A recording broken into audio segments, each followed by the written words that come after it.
Samajwadi party के जो नेता घड़ियाली आंसू बहाकर अपने बाप के जेल में होने की दुहाई देकर रामपुर के लोगों से वोट मांगने की कोशिश कर रहे हैं, ये वो मुस्लिम परिवार हैं जिनको सपा के सरकार में उजाड़ा गया था। आज़म खान ने इन यतीमों को, इन गरीबों को, इन मजलूमों को न सिर्फ उजाड़ा था बल्कि इनकी जगह पर बुलडोज़र चलाकर कब्जा किया और आज वहां पर अपनी भव्य इमारत खड़ी कर रखी है। रामपुर के तमाम ये वो मासूम चेहरे हैं, मासूम लोग हैं जो मुसलमान हैं। मुसलमानों की नुमाइंदगी करने वाले आज़म खान का ये कड़वा सच है। रामपुर से बाहर लोगों को मालूम नहीं है किस तरीके से मदरसों को शहीद कराया, मज़ारों के ऊपर बुलडोज़र चलाया, मस्जिदों को ध्वस्त कराया।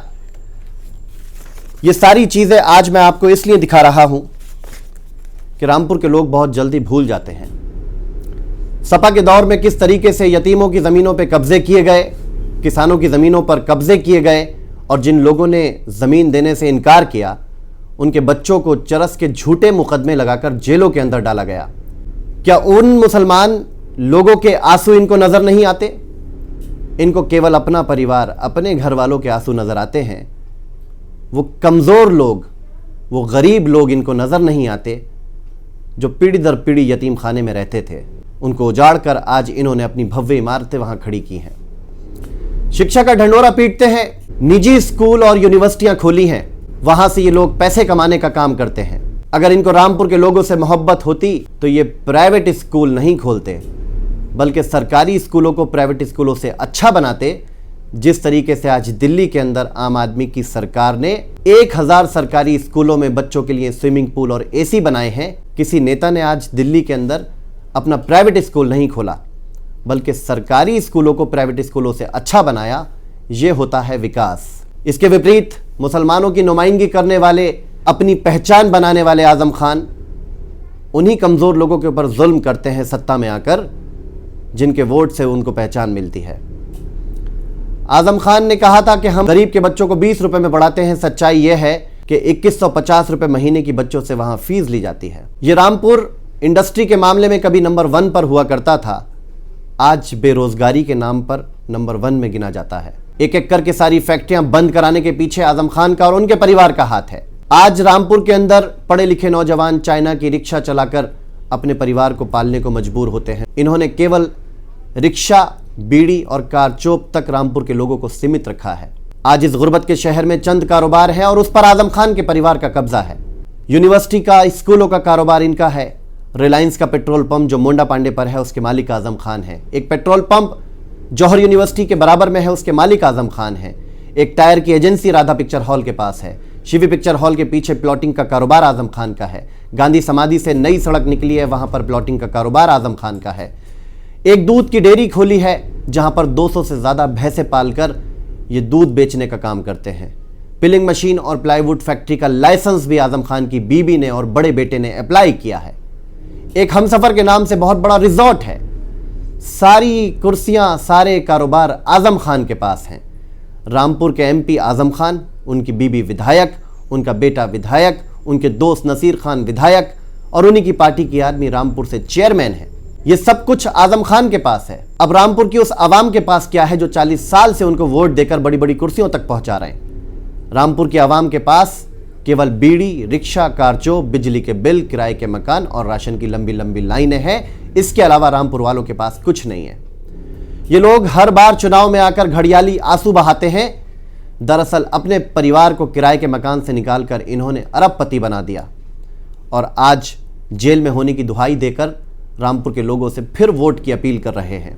बड़े बोल बोले इन्होंने सत्ता पक्ष में जब होते थे।